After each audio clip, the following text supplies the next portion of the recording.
Welcome to आदम से मोहम्मद सल्लल्लाहु अलैहि वसल्लम तक यूट्यूब चैनल। नए आने वाले दोस्तों से रिक्वेस्ट है कि जिन्होंने अभी तक आदम से मोहम्मद सल्लल्लाहु अलैहि वसल्लम तक यूट्यूब चैनल को सब्सक्राइब नहीं किया तो जल्दी से इस चैनल को सब्सक्राइब करें और साथ में लगे बेल के आइकन को दबा लें ताकि हर आइंदा आने वाली नई वीडियो का नोटिफिकेशन सबसे पहले आपको मिले। और अगर आपको हमारी वीडियो अच्छी लगे तो वीडियो को लाइक कर दें।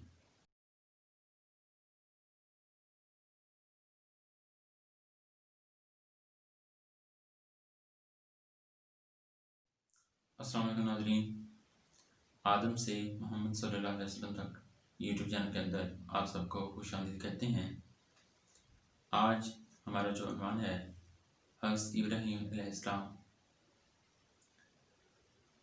आपका जिक्र कुरान शरीफ में 86 जगह आया है।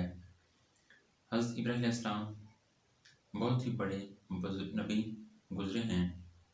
दुनिया में जब बुत परस्ती का जोर हो गया, लोग बुतों को बनाते और खुद इनकी पूजा करते।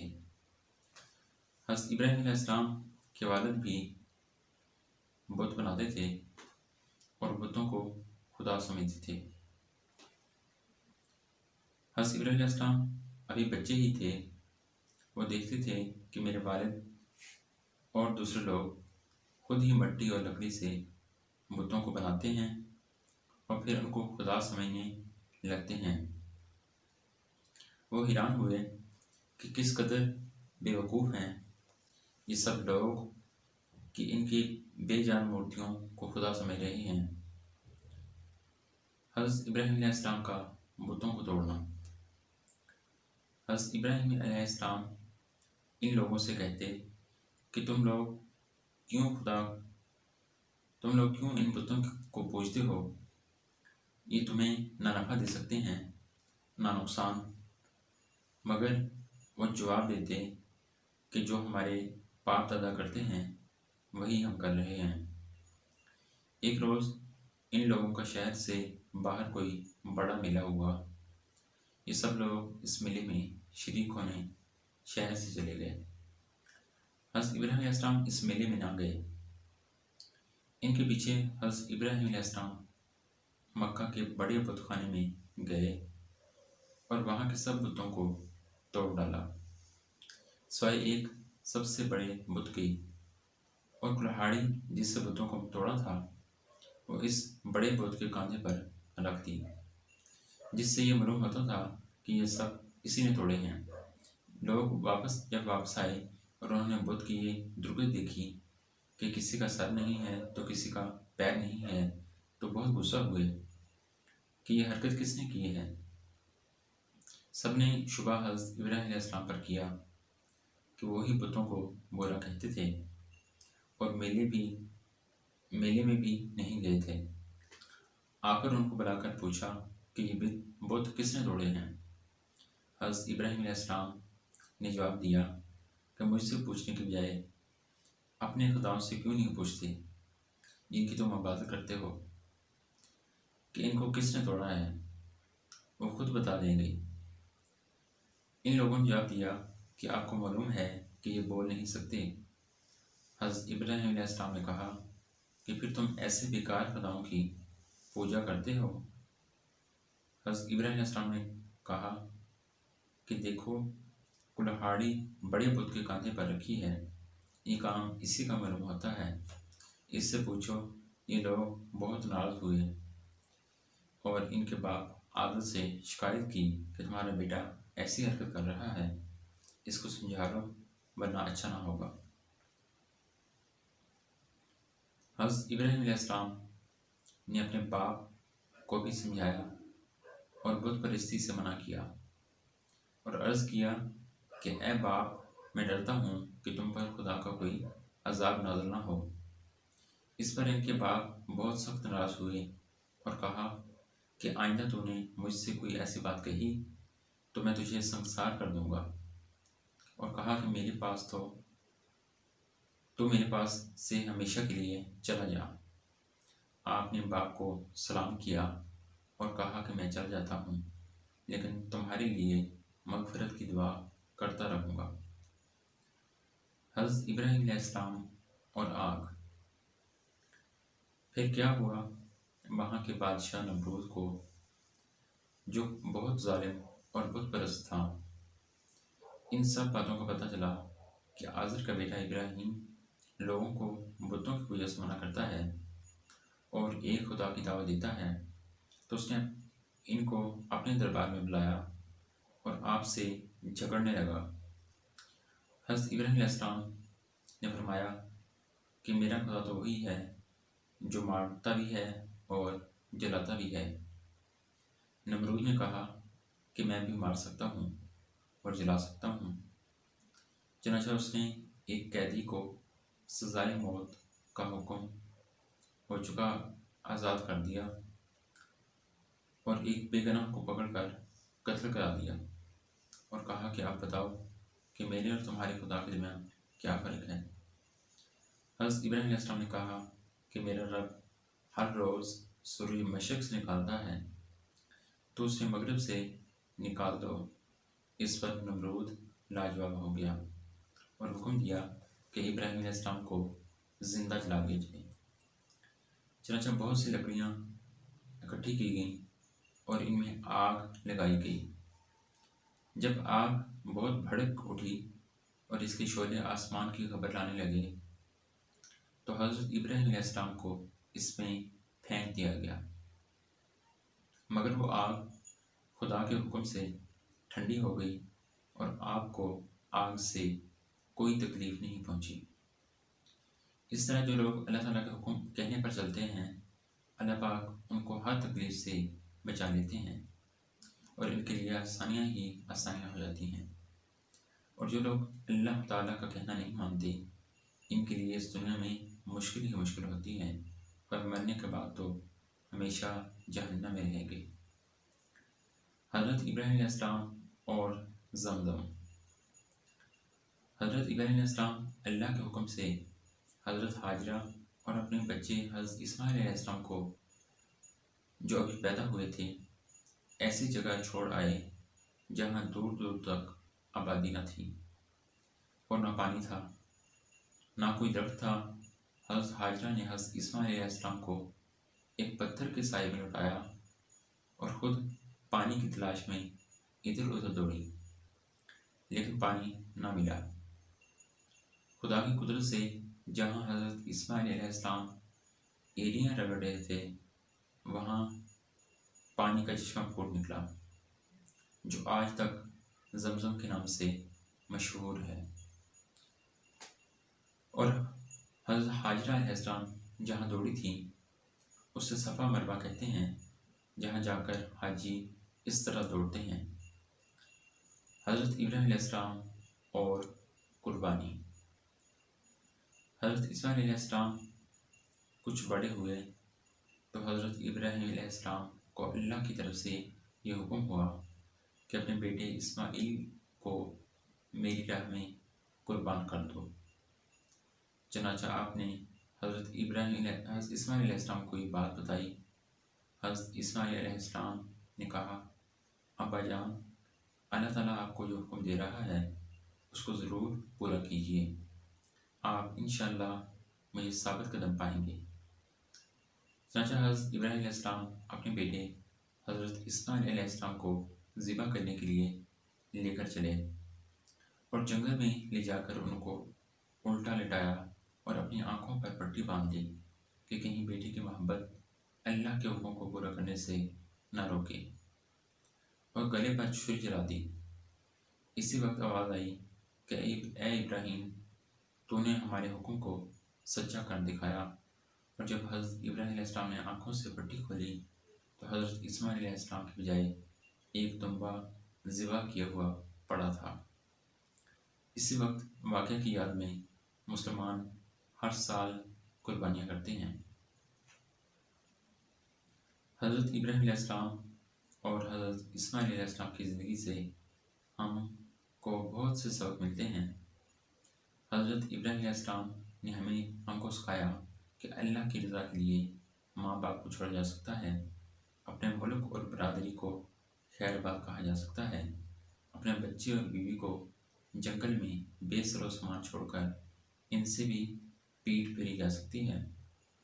अल्लाह ताला अगर किसी मुसलमान का इम्तिहान लेते हैं तो उसमें वो कामयाब हो जाता है तो अल्लाह ताला उसको फिर और ज़्यादा नेमतें देते हैं। अब बात करते हैं खाना काबा की।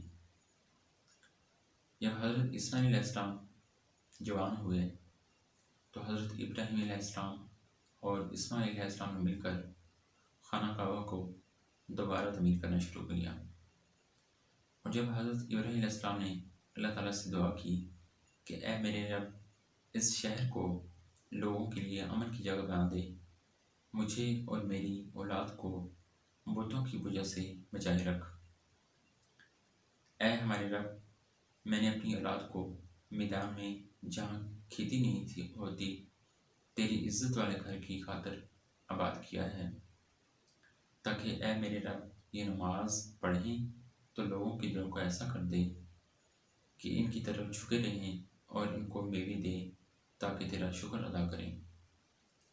ए परवरदिगार, जो बात हम छुपाते हैं और ज़ाहिर करते हैं तो इन सब को जानता है, और खुदा से ज़मीनों आसमान में कोई चीज़ छुपी नहीं होती।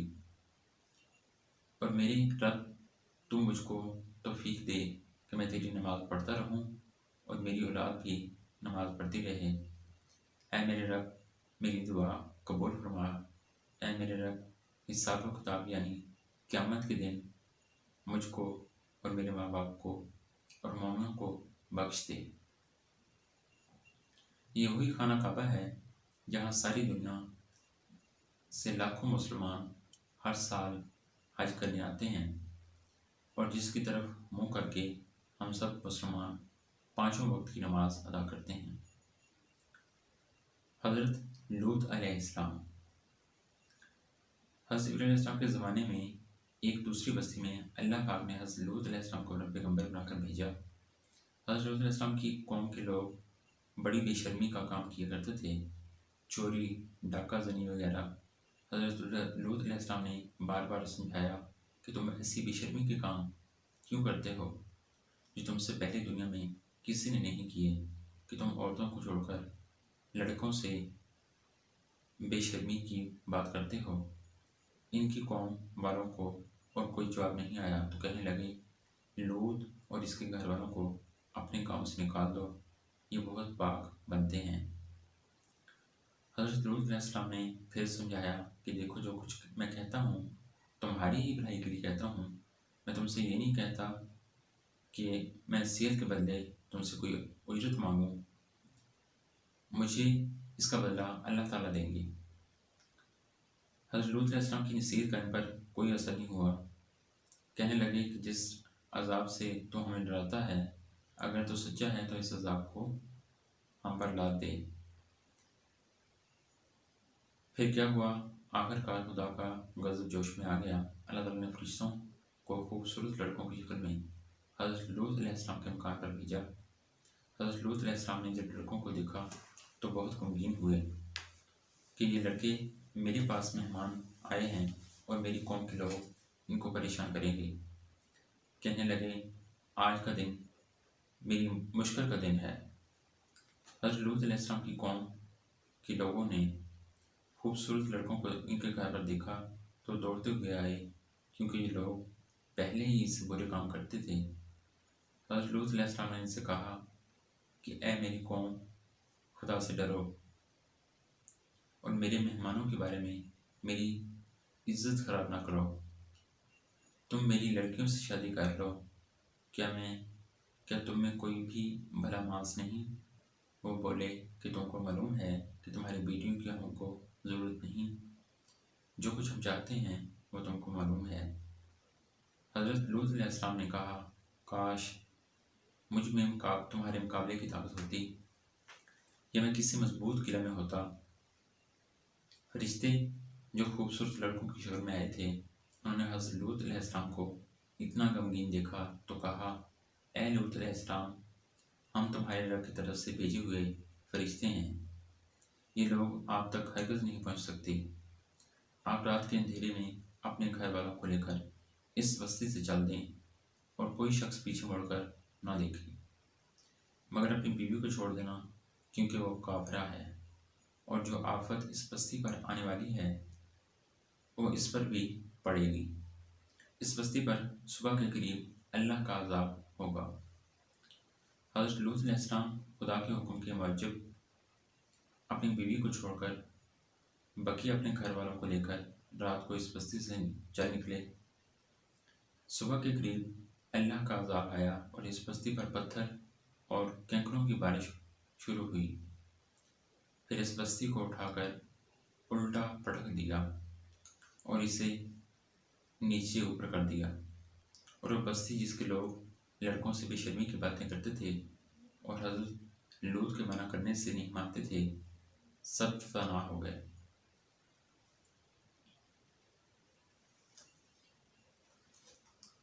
ये तो थी इनकी दुनिया में खराबी, और दोज़ख का अज़ाब अल्लाह ताला के यहाँ जाकर जो मिलेगा वो अलहदा है। खुदा ताला हम सबको ऐसी बेशर्मी की बातों से महफूज रखे कि जिसकी वजह से इस कदर सख्त अज़ाब आया कि ज़मीन को बुलंद करके उल्टा पलट दिया। हज़रत यूसुफ अलैहिस्सलाम हज़रत यूसुफ अलैहिस्सलाम हज़रत याकूब अलैहिस्सलाम के छोटे बेटे थे, और याकूब अलैहिस्सलाम हज़रत इब्राहीम अलैहिस्सलाम के पोते थे। इस तरह हज़रत यूसुफ अलैहिस्सलाम हज़रत इब्राहीम अलैहिस्सलाम के पड़पोते हुए। हज़रत याकूब अलैहिस्सलाम के 12 बेटे थे और हज़रत यूसुफ अलैहिस्सलाम सबसे छोटे थे, बहुत खूबसूरत थे, बाप उनको बहुत चाहते थे। हज़रत यूसुफ अलैहिस्सलाम ने एक ख्वाब में देखा कि 11 सितारे और चाँद और सूरज मुझे सजदा कर रहे हैं। उन्होंने ये ख्वाब अपने बाप को बताया। बाप ने हज़रत यूसुफ अलैहिस्सलाम को मना कर दिया कि ख्वाब अपने सौतेले भाइयों को ना बताएं। हज़रत यूसुफ अलैहिस्सलाम के सौतेले भाइयों ने मिलकर मशवरा किया कि हमारे अब्बा जान यूसुफ अलैहिस्सलाम को बहुत चाहते हैं और हमको इतना नहीं चाहते, इसलिए यूसुफ अलैहिस्सलाम को जान से मार दिया जाए। लेकिन इनमें से एक ने कहा कि जान से मत मारो, बल्कि यूसुफ को ऐसे कुएं में फेंक दो जिसमें पानी ना हो। सब ने मिलकर ये बात तय कर ली। ये सब भाई अपने आप बाप के पास आए और कहा कि आप यूसुफ अलैहिस्सलाम को हमारे साथ खेलने के लिए भेज दें।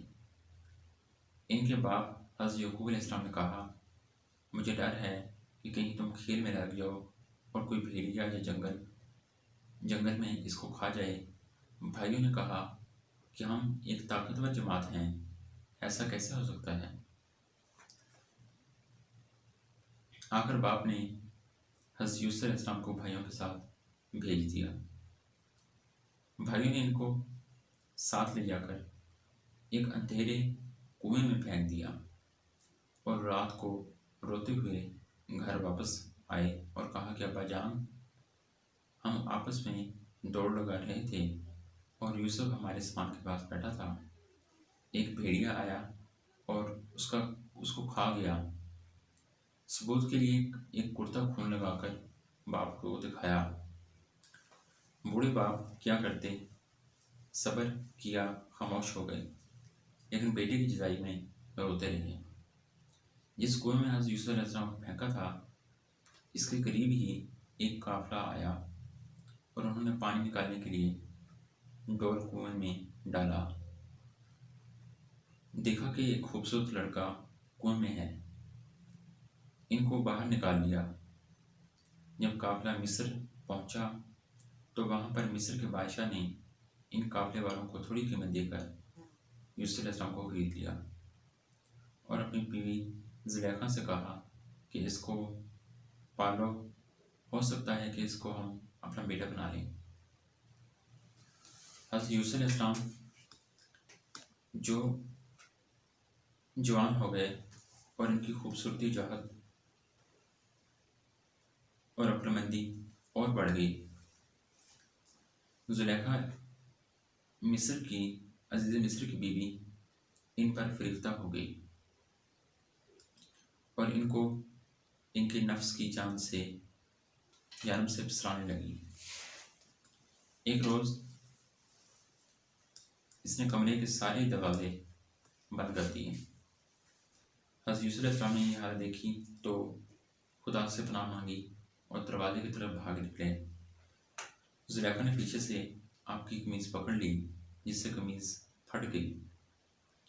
इस वक्त अज़ीज़ मिस्र यानी जुलेखा का शौहर भी दरवाजे पर आ गया। जुलेखा ने उल्टा इल्ज़ाम हज़रत यूसुफ अलैहिस्सलाम पर लगाया और अपने खामन से कहा कि ये शख्स तेरी बीवी की बेआबरूई करना चाहता था जिसकी सज़ा इसको मिलनी चाहिए। हज़रत यूसुफ अलैहिस्सलाम ने कहा, मैं बेगुनाह हूँ, बल्कि ये औरत मुझको फंसाने की कोशिश कर रही थी, मगर खुदा ने मुझको इससे बचा लिया। बल्कि ये औरत आखिरी मामला काजी के पास पेश हुआ। काजी ने हज़रत यूसुफ अलैहिस्सलाम से सफाई के लिए गवाह तलब किए। हज़रत यूसुफ अलैहिस्सलाम ने अजीज़ मिस्र के ख़ानदान के एक मासूम और नन्हे बच्चे की तरफ इशारा किया कि ये इस वक्त मौजूद था, ये सच्ची गवाही देगा। नन्हे बच्चे ने कहा कि अगर कमीज़ आगे से फटी हुई है तो यूसुफ मुजरिम है, और अगर कमीज़ पीछे से फटी हुई है तो यूसुफ सच्चे हैं और जुलेखा झूठी है। जब हज़रत यूसुफ अलैहिस्सलाम का कुर्ता देखा गया तो पीछे से फटा था। अजीज़ मिस्र ने हज़रत यूसुफ अलैहिस्सलाम से कहा कि इस बात को जाने दो और जुलेखा से कहा कि तुम माफ़ी मांग, हकीकत में तू ही कसूरवार है। औरतों की दावत। इस वाक़े की खबर सारे मिस्र में फैल गई और औरतें आपस में बातें करने लगीं कि जुलेखा अपने गुलाम को चाहती है। जब जुलेखा को इसका इल्म हुआ तो उसने अपनी बदनामी का ख्याल आया। उसने तरकीब सोची कि वो ये कि इसने मिस्र की औरतों को दावत की और सबके हाथों में एक एक छुरी और एक एक फल दे दिया। इसी वक्त हज़रत यूसुफ अलैहिस्सलाम को वहाँ ले आई। औरतों ने जब हज़रत यूसुफ अलैहिस्सलाम के हुस्न जमाल और खूबसूरती को देखा तो सब अपने होश में ना रहीं और छुरियों से बजाय फलों के अपने हाथों को काट लिया और कहने लगी, वाकई ये कोई इंसान नहीं, फरिश्ता है। जुलेखा ने इन औरतों से कहा कि ये वही शख्स है कि जिसके लिए तुम मुझे मलामत करती हो। मैं हकीकत में इसको चाहती हूँ। अगर इसने मेरी मोहब्बत को ठुकरा दिया तो मैं इसको कैद करा दूंगा। हज़रत यूसुफ अलैहिस्सलाम जेल में। हज़रत यूसुफ अलैहिस्सलाम को जब इसका इल्म हुआ तो उन्होंने अल्लाह ताला से दुआ की कि ऐ अल्लाह, तू ही मुझको बचा सकता है।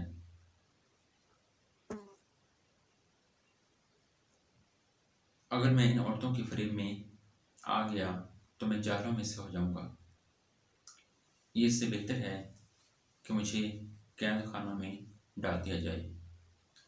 अल्लाह ताला ने हज़रत यूसुफ अलैहिस्सलाम की दुआ कबूल की और वो जेल में डाल दिए गए।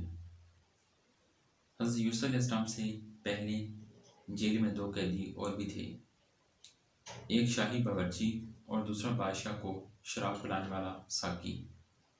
इनके खिलाफ इल्ज़ाम था कि उन्होंने बादशाह को जहर देने की कोशिश की है। हज़रत यूसुफ अलैहिस्सलाम जेल में कैदियों को अल्लाह ताला की बातें बताते रहे और खुदा का पैगाम पहुंचाते रहे। एक दिन ये दोनों कैदी हज़रत यूसुफ अलैहिस्सलाम के पास आए और उन्होंने कहा कि हमने एक अजीब ख्वाब देखा है। साकी ने कहा कि मैंने देखा है कि मैं बादशाह को अंगूर की शराब पिला रहा हूँ। बावर्ची ने कहा कि मैंने देखा है कि मेरे सर पर रोटियां हैं और परिंदे इनको नोच नोच कर खा रहे हैं। ये ख्वाब बयान करने के बाद उन्होंने हज़रत यूसुफ अलैहिस्सलाम से इसकी तबीयत पूछी। हज़रत यूसुफ अलैहिस्सलाम ने बताया कि साकी तो जेल से छूट जाएगा और फिर बादशाह की मुलाजमत में जाकर इसको शराब पिलाएगा और बावर्ची को सूली पर चढ़ा दिया जाएगा और इसकी लाश को जानवर खाएंगे। ऐसा ही हुआ। अल्लाह ताला ने साकी को रिहा करा दिया और बावर्ची को सूली हो गई। हज़रत यूसुफ अलैहिस्सलाम इनके बाद भी सालों जेल में रहे, लेकिन किसी को इनकी रिहाई का ख्याल ना आया। इत्फाकन एक मरतबा मिस्र के बादशाह ने ख्वाब में देखा कि 7 दुबली गायें 7 मोटी गायों को खा रही हैं और 7 हरी और 7 सूखी हुई बालें देखी। बादशाह ने अपने दरबारियों में से इनकी तबीयत पूछी, मगर कोई भी सही जवाब न दे सका। इस मौके पर साकी को याद आया कि उसने अपना ख्वाब हज़रत यूसुफ अलैहिस्सलाम से पूछा था और आपका जवाब बिल्कुल सही था। इसने कहा कि जेल में एक शख्स है जो ख्वाब की तबीर बयान करता है। बादशाह से, जिसको अजीज़ मिस्र कहते थे, इजाज़त लेकर वो जेल गया और हज़रत यूसुफ अलैहिस्सलाम से सारा वाक़या बयान किया। हज़रत यूसुफ अलैहिस्सलाम ने फरमाया कि इस ख्वाब की तबीर तो ये है कि 7 साल मुल्क में खूब गला पैदा होगा और 7 साल कहत पड़ेगा और फिर 1 साल आएगा जिसमें खूब बारिश होगी और गला होगा।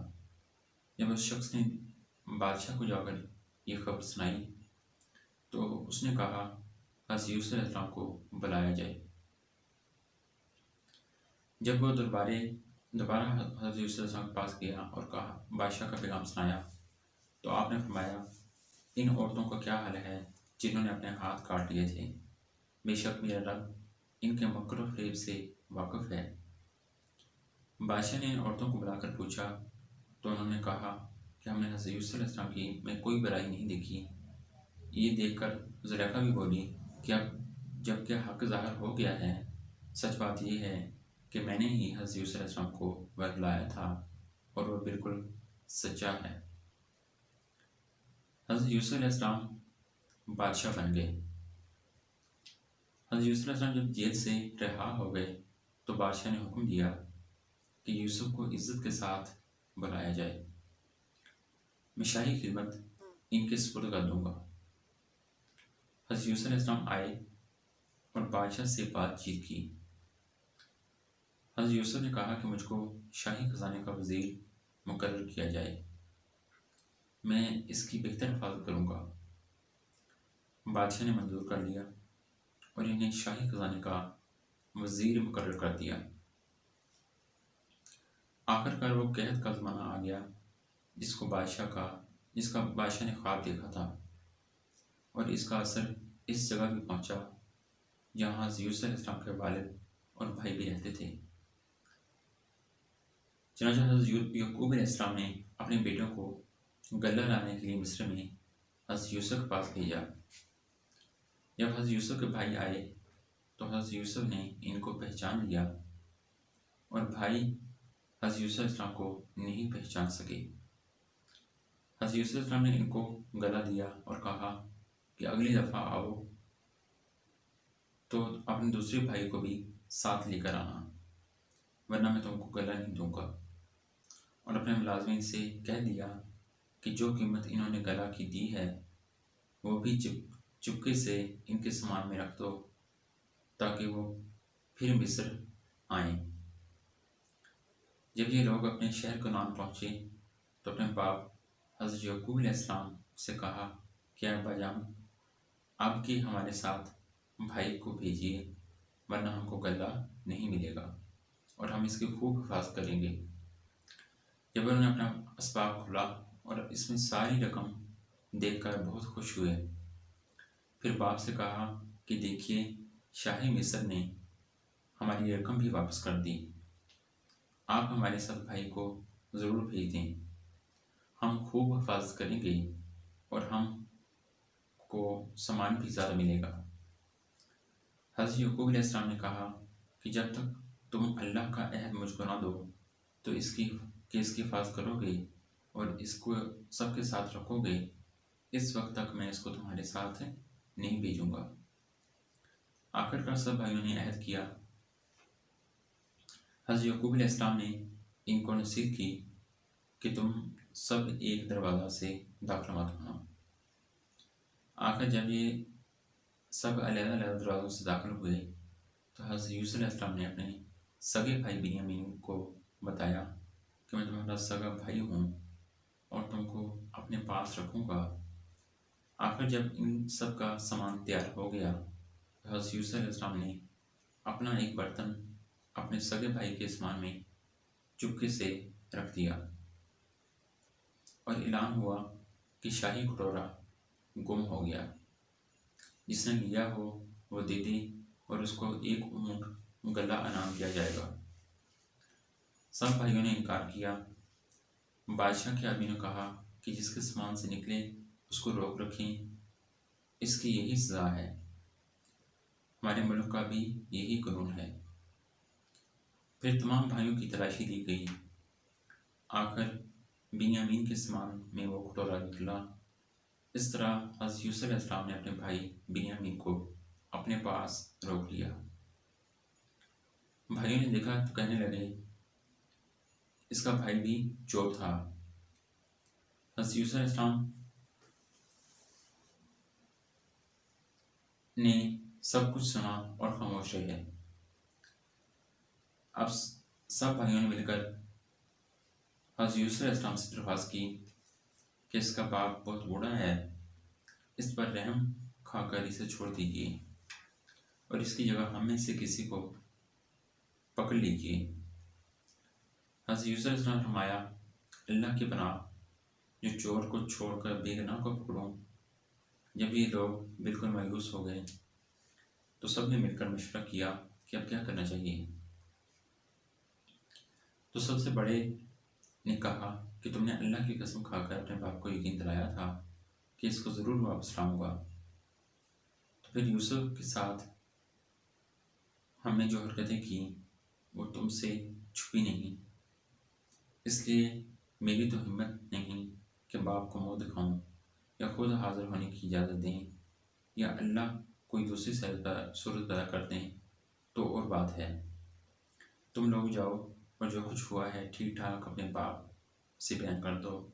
अगर वो तसल्ली करना चाहें तो इस गांव के लोगों से पूछ लें कि जहां हम ठहरे थे और इस काफ़िले से मालूम कर लें जिसके साथ हम आए हैं। इस मशवरे के बाद ये लोग घर पहुँचे और वालिद साहब को तमाम किस्सा सुनाया। उन्होंने सुनते ही फरमाया, तुम्हारे दिलों ने ये बात घड़ ली है। बहरहाल सब्र अच्छा है, उम्मीद है कि अल्लाह हम सबको एक जगह जमा कर देगा। वही खूब जानता है कि ये क्या हो रहा है। और इनसे दूसरी तरफ रुख कर लिया। हज़रत यूसुफ अलैहिस्सलाम के गम से इनकी आंखें सफ़ेद हो गई थीं। यूसुफ के भाइयों ने कहा, अब्बा जान, आप तो यूसुफ को याद करते हुए घुल जाएंगे और जान दे देंगे। उन्होंने फरमाया, मैं अपनी शिकायत तो अल्लाह ताला से करता हूँ और मैं ऐसी बातें जानता हूँ जिनकी तुम्हें खबर नहीं। जाओ यूसुफ और उसके भाई को तलाश करो, वह मिस्र ही में कहीं ना कहीं मिल जाएंगे। अल्लाह की रहमत से नाउम्मीद होने की कोई वजह नहीं। हज़रत यूसुफ अलैहिस्सलाम की भाइयों से मुलाकात। अब एक बार फिर से सब भाई मिलकर मिस्र पहुँचे। हज़रत यूसुफ अलैहिस्सलाम से घर वालों की बुरी हालत बयान की और कहा कि हम अपने साथ बहुत थोड़ा सामान लाए हैं, मगर चाहते हैं कि आप पूरा पूरा गला दें। हज़रत यूसुफ ने अपने घर का यह हाल सुना तो बेताब हो गए और इनसे रहा ना गया। उन्होंने अपने भाइयों से कहा कि तुम जानते हो कि तुमने यूसुफ और उसके भाई के साथ क्या किया है। भाइयों ने कहा, भाइयों ने नहायत ताज्जुब और हैरानी के साथ पूछा कि कहीं आप ही तो यूसुफ नहीं। आपने फरमाया, हाँ मैं ही यूसुफ हूँ और ये मेरा भाई है। अल्लाह ने हम पर बहुत बड़ा एहसान किया। बेशक जो शख्स नेक ज़िंदगी बसर करता है और सब्र से काम लेता है, अल्लाह ताला उसका बदला देता है। जब तुम भाइयों को यकीन हो गया जब तमाम भाइयों को यकीन हो गया कि जिसके दरबार में हम इस वक्त खड़े हैं हमारे भाई यूसुफ हैं, तो सब ने मिलकर अपने गुनाहों का इकरार कर लिया। आपने फरमाया कि तुम कोई फिक्र ना करो, तुम पर कोई इल्ज़ाम नहीं, अल्लाह ताला तमाम गुनाहों को माफ़ करे, वही सबसे ज़्यादा रहम करने वाला है। जाओ, मेरा कुर्ता मेरे बाप के चेहरे पर डाल दो और इनकी बनाई लौट आएगी, और फिर सबको यहाँ ले आओ।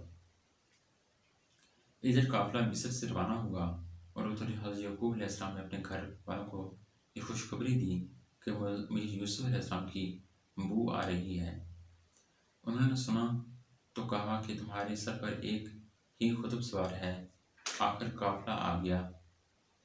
हज़रत यूसुफ अलैहिस्सलाम का कुर्ता इनके सामने रखकर तमाम हालात सुनाए तो उन्होंने घर वालों से कहा, देखो, मैं तुमसे नहीं कहा था।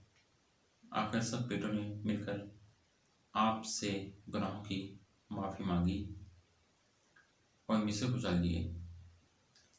हज़रत यूसुफ अलैहिस्सलाम से मुलाकात हुई तो उन्होंने माँ बाप को अपने पास ठहराया और खुद कहा, खुदा चाहे तो मिस्र में अमन और आराम के साथ रहिए। फिर इनको अपने साथ तख्त पर बिठाया। सब के सब भाई शाही अदा बजा लाए।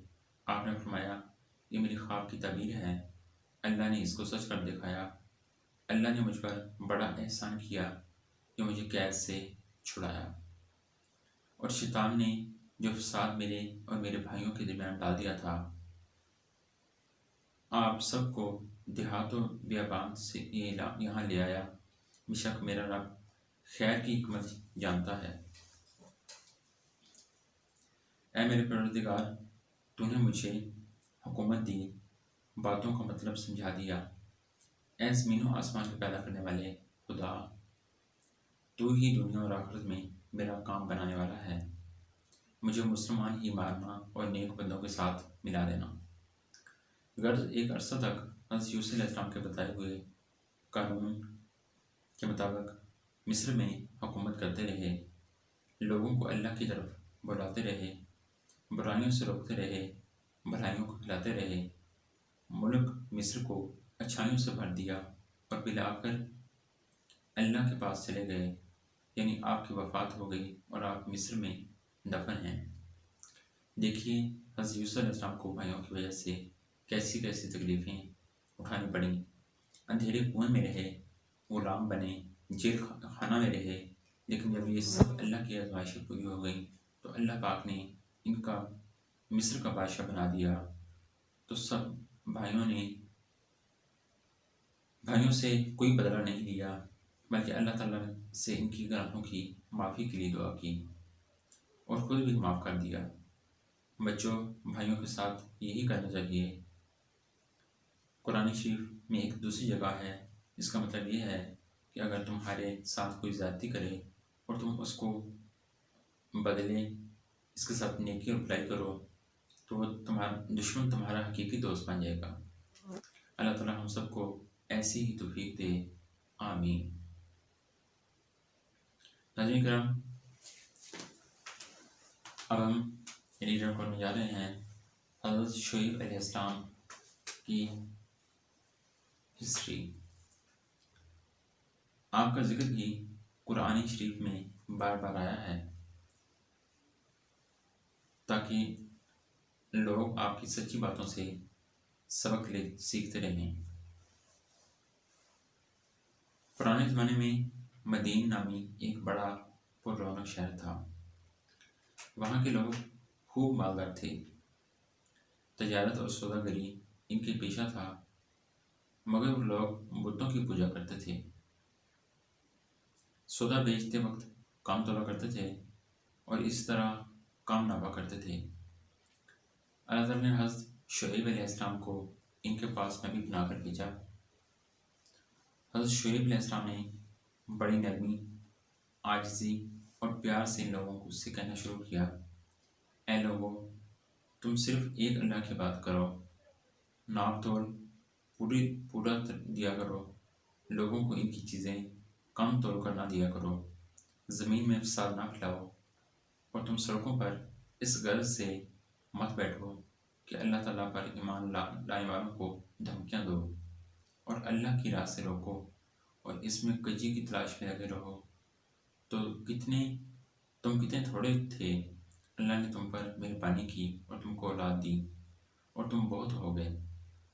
देखो, फसाद का नतीजा हमेशा बुरा होता है। अगर तुम मुझे झूठा ख्याल करते हो और दूसरे लोगों को मेरे सच्चे होने का पूरा पूरा यकीन है, तो सब्र करो यहाँ तक अल्लाह हमारे साथ और तुम्हारे दरमियान फैसला कर दे। कौम के दौलतमंद रईस लोग इस बार बार की नसीहत को बर्दाश्त न कर सके और उन्होंने कहा कि यह किस तरह हो सकता है कि हम इनको छोड़ दें जिन्हें हमारे बाप दादा पूजा करते थे। माल हमारा अपना है और इसको हम जिस तरह चाहते हैं खर्च ना करें, और वो भी सिर्फ आपके कहने पर। और आप ऐसे सच्चे नेक कहाँ से बन गए? क्या आपकी नमाज ऐसी ही बातों की हुक्म देती है?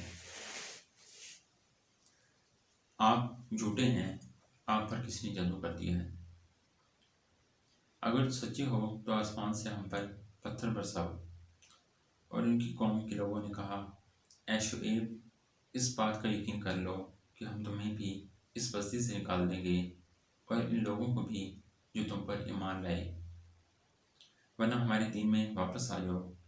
तुम बहुत कमज़ोर आदमी हो। अगर तुम्हारी बरादरी के लोग ना होते तो हम तुम्हें कब के पत्थरों से मार मार कर ख़त्म कर चुके होते। और वैसे तुम्हारा हम पर कोई दबाव भी नहीं। हज़रत शुएब अलैहिस्सलाम की कौम के लोग अपनी दौलत और रुपए पैसे के गुरूर में बार बार अपने सच्चे नबी हज़रत शुएब अलैहिस्सलाम की इस किस्म की बातें करते रहते। हज़रत शुएब अलैहिस्सलाम फरमाते हैं, अल्लाह ताला ने मुझे सीधा रास्ता बताया है, उन्हें अपनी मेहरबानी से मुझे हलाल रोज़ी बख्शता है। अब ये किस तरह हो सकता है कि जिस काम से मैं तुमको रोकता हूँ उसे खुद करने लग जाऊँ? मैं तो सिर्फ तुम लोगों को दुरुस्त करना चाहता हूँ और सिर्फ अल्लाह पर भरोसा रखता हूँ। तुम लोग मेरी ज़िद में आकर ऐसा गुनाह न कर बैठना कि तुम पर अज़ाब उतर आए, जैसा कि तुमसे पहले लोगों पर आ चुका है। बल्कि तुम अपने गुनाहों की माफ़ी मांगो और आगे के लिए इसी के हुज़ूर तौबा करो। तुमने अल्लाह को बिल्कुल भुला दिया है। क्या तुम मेरी बरादरी से ज़्यादा डरते हो और अल्लाह का खौफ तुम्हारे दिलों से उठ गया है? मैंने अपना फ़र्ज़ अदा कर दिया। अगर तुम नहीं जानते तो चंद रोज़ के बाद तुम्हें मालूम हो जाएगा कि झूठा कौन है और किस पर अल्लाह का अज़ाब होता है। आखिरकार अल्लाह का अज़ाब आ गया। शुएब अलैहिस्सलाम और ईमान वाले तो बच गए, और जो लोग अल्लाह की नाफरमानी करते थे वो अपने घर में बैठे रह गए और ऐसे बर्बाद हुए कि गोया इनके मकानों में कभी बसे ही ना थे।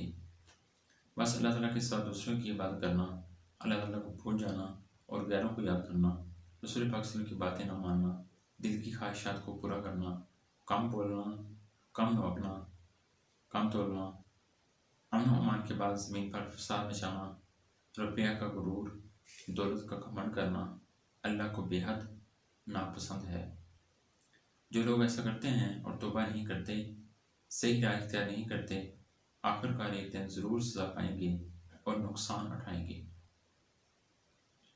तो आइए हम सब मिलकर अहद करें कि अल्लाह ताला के सिवा किसी की इबादत नहीं करेंगे और कभी ना कम तोलेंगे ना कम।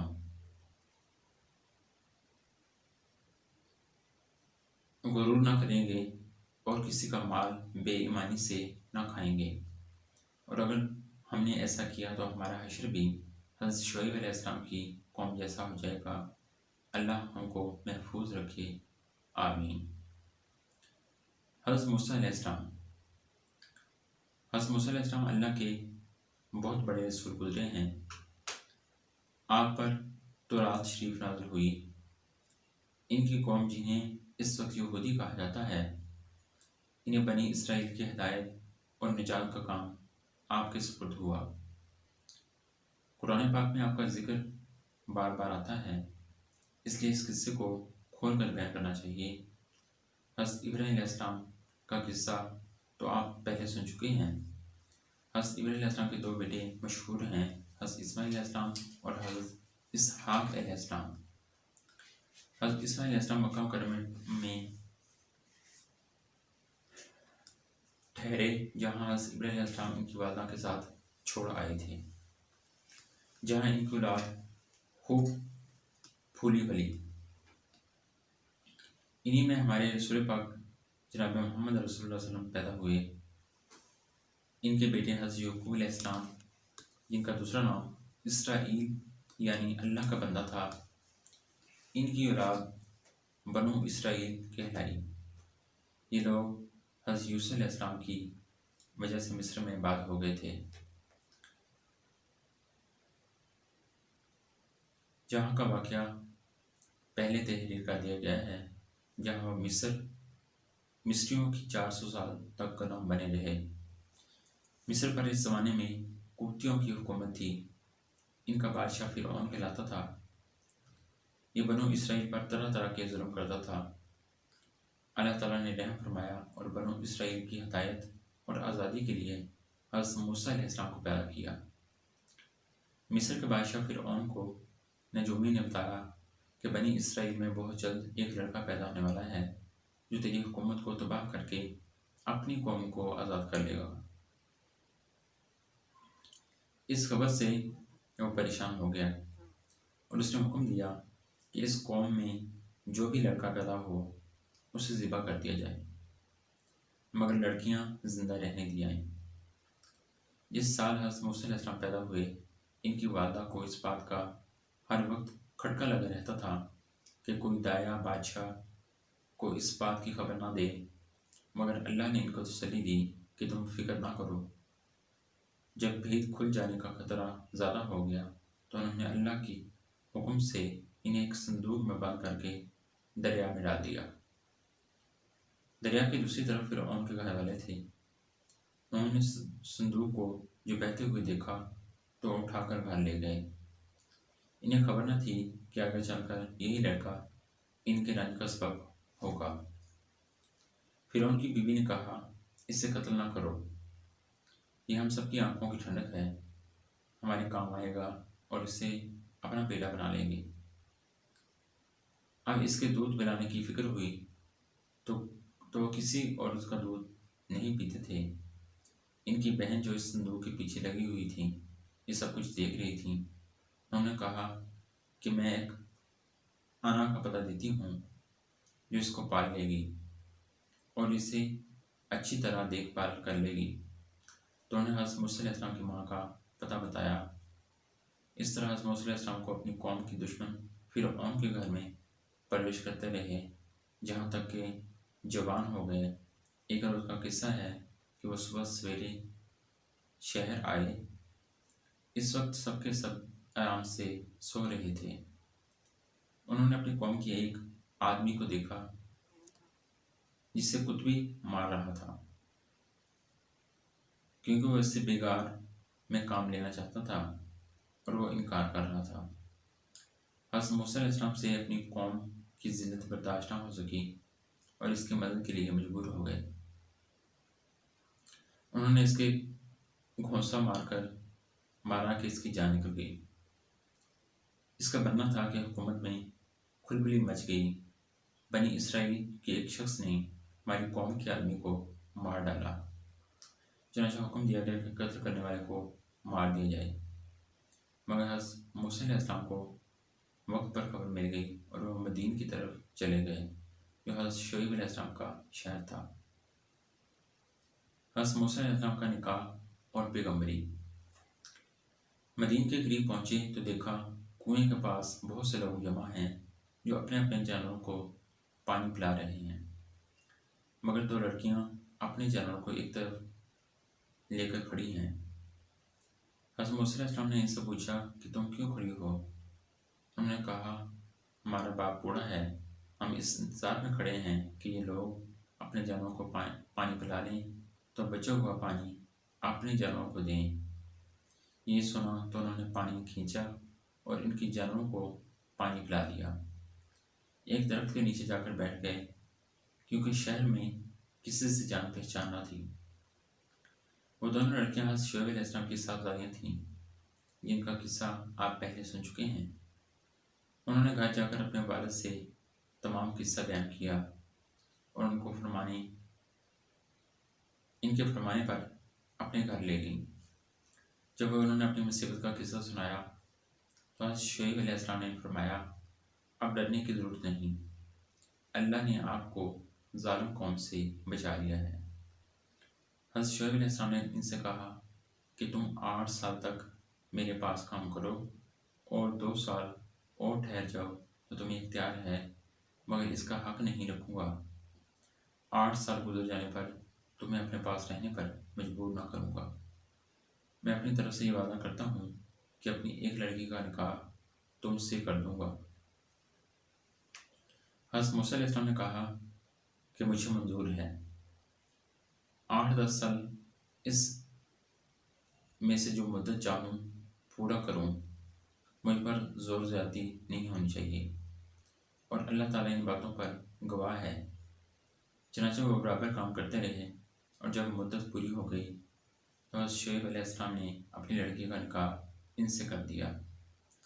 जब निकाह हो गया तो दोनों मियाँ बीवी वहाँ से रवाना हुए और एक रास्ते में एक जगह पहाड़ी की तरफ देखा कि आग है। हज़रत मूसा अलैहिस्सलाम ने अपनी बीवी से कहा, तुम यहाँ ठहरो, मैं आग लेकर अभी आता हूँ और अगर कोई शख्स मिल गया तो उससे रास्ता भी मालूम कर लूँगा। वहाँ गए तो मैदान के किनारे पर दरख्त में से आवाज़ आई, मुबारक है वो जो इसमें आग है और जो इसके चारों तरफ है।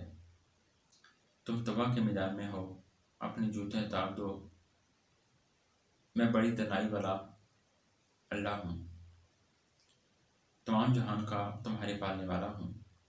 मैंने तुम्हें पैगम्बरी के लिए चुन लिया है। जो कुछ कहता हूँ उसको सुन, मेरी इबादत कर और मेरी याद की खातिर नमाज की पाबंदी कर। बेशक क़यामत आने वाली है। हज़रत मूसा अलैहिस्सलाम, मेरे दाएं हाथ में क्या है? उन्होंने कहा, मेरी लाठी है, इस पर सहारा लेता हूँ, अपनी बकरियों के लिए इससे पत्ते झाड़ता हूँ, इसके सिवा इससे और भी काम लेता हूँ। अल्लाह ताला ने हुक्म दिया कि इस लाठी को ज़मीन पर डाल दो। लाठी जो डाली तो वह सांप की तरह दौड़ती हुई दिखाई दी। इस पर वो डर गए। अल्लाह ताला ने इरशाद फरमाया कि इसको पकड़ लो और डरो नहीं, हम अभी इसको पहली हालत में कर देते हैं और अपना दाहिना हाथ अपने बाएं बगल में दे लो, फिर निकालो, बिला किसी ऐप के नहायत रोशन होकर निकलेगा। ये दूसरी निशानी हो गई ताकि हम तुमको अपनी कुदरत की बड़ी निशानियों में से बाज़ निशानियाँ दिखा दें। इन दोनों निशानियों के साथ साथ अल्लाह ताला ने हज़रत मूसा अलैहिस्सलाम को फ़िरऔन के पास भेजा और फरमाया, इस मुल्क में फ़िरऔन ने फसाद फैला रखा है और सरकशी पर कमर बांध रखी है। आपने फरमाया, मुझे डर है कि वो मुझे झुठलाएगा। मैंने इसके एक आदमी को मार दिया था, अब वो मुझे मारने की कोशिश करेगा। मेरी ज़ुबान खोलकर लोग मेरी ज़ुबान समझ लें और मेरे भाई हारून अलैहिस्सलाम को भी मेरे साथ कर दें कि मुझे क़ुव्वत मिले।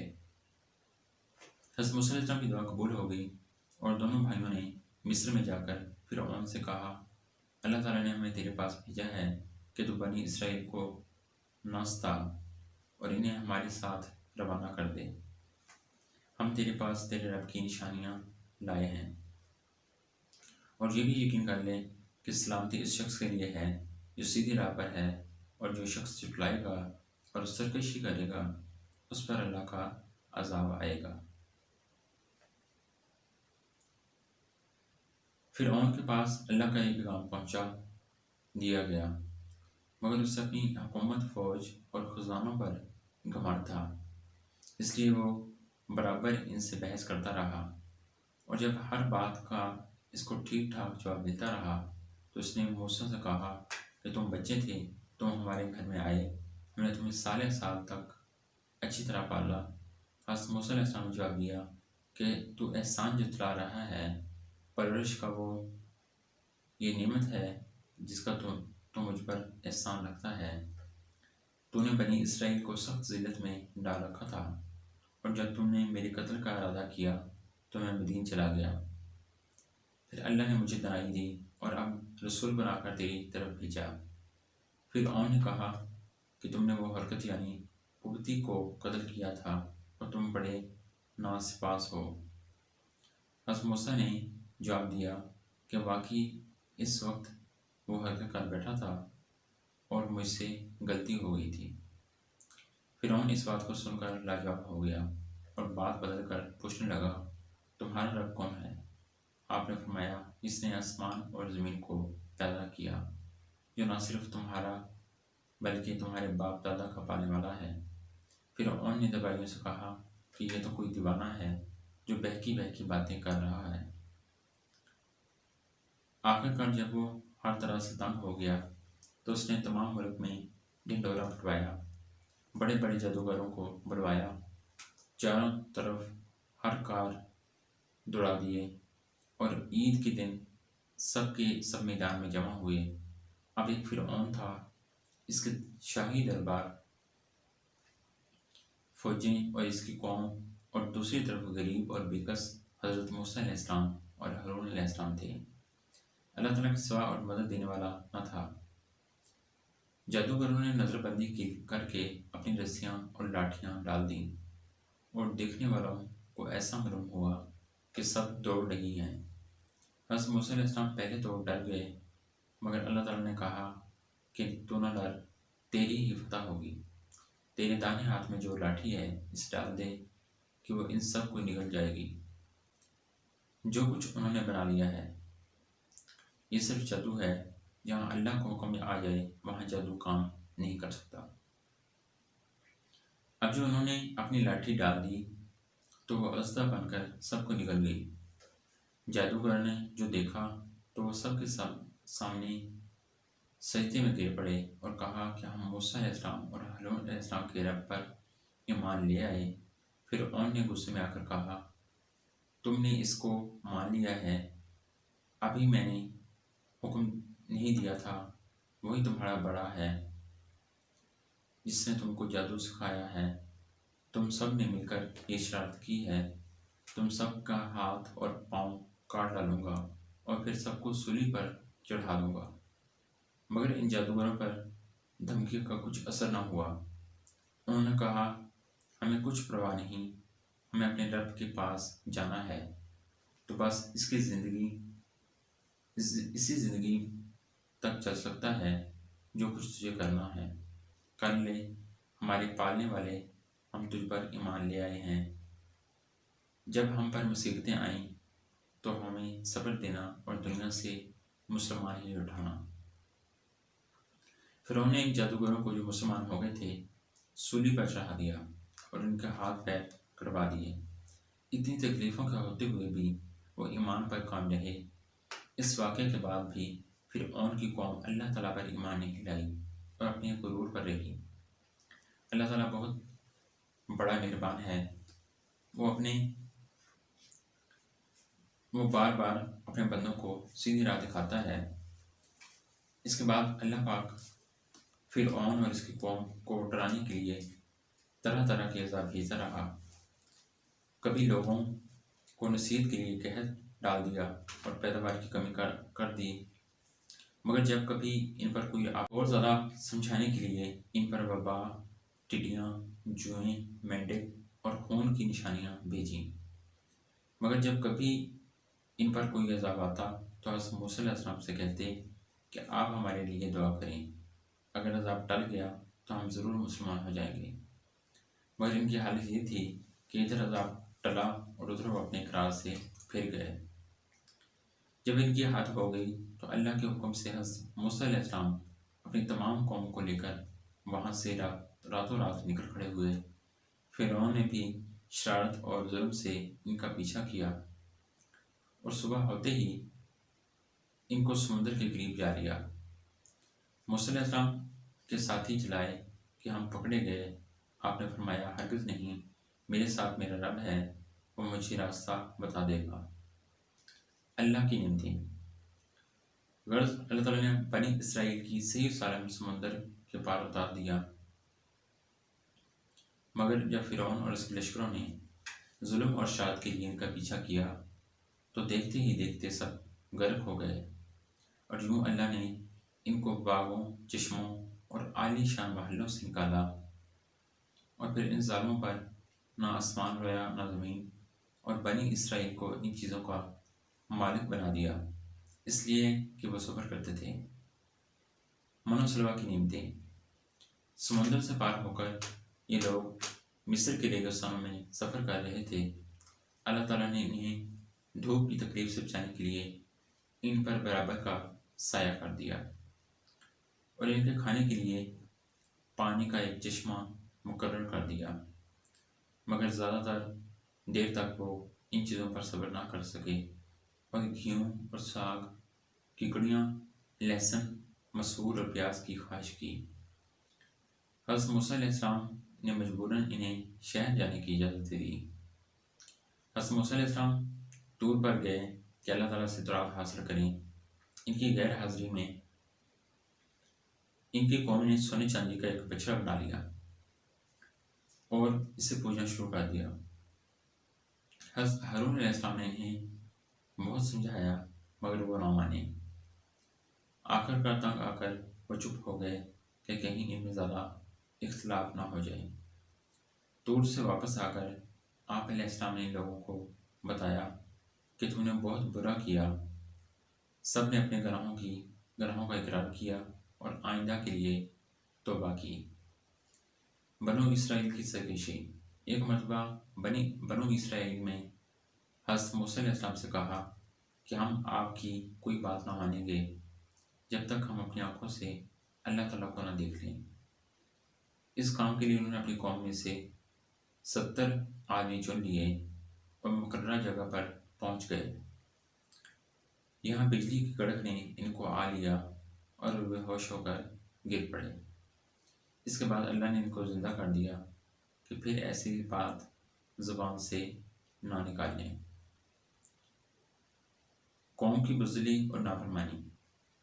आपने कौम से फरमाया कि अल्लाह ताला ने तुम में नबी पैदा किए और तुम्हें आज़ाद किया। अब तुम हिम्मत करके मुल्क शाम पर हमला करो, अल्लाह ताला तुम्हें ज़रूर कामयाब करेगा, और अगर बुज़दिली से काम लिया तो ज़रूर नुकसान उठाओगे। मगर इन लोगों ने साफ इनकार कर दिया और कहा, वहाँ के रहने वाले बड़े बहादुर और जवान मर्द हैं, और अगर आप अपने आप को इस मुल्क को खाली कर दें तो हम ज़रूर इस मुल्क पर कब्ज़ा कर लेंगे, वरना आप जाने और आपका खुदा, हम तो यहाँ से 1 इंच आगे नहीं बढ़ेंगे। आप इनका जवाब सुनकर बहुत नाराज़ हुए और दुआ की, ऐ मेरे परवरदिगार, मुझे और मेरे भाइयों को इन नाफरमानों से अलग कर दे।